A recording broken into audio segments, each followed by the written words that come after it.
Hello, traders. FX Pip Collector here. Today is Monday, October 20th, and this is my analysis for the Aussie US dollar and we're on the daily time frame.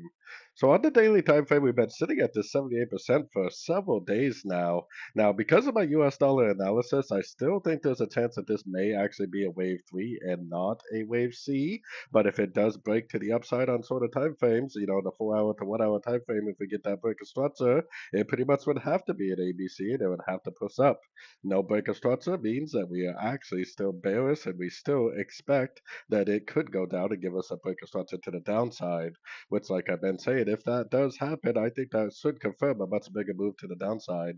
Going down to the 1 hour time frame, been kind of a sideways market overall.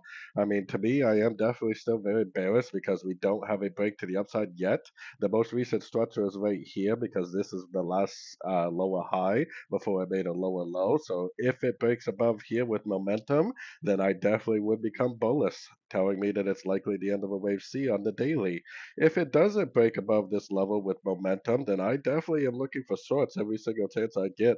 There is definitely a chance that this actually goes down and breaks those lows and just proves to me that it really is a wave 3 and it is not a wave C. So anyways, don't forget to check out my website linked over here in the corner. And as always, thank you for watching and happy trading.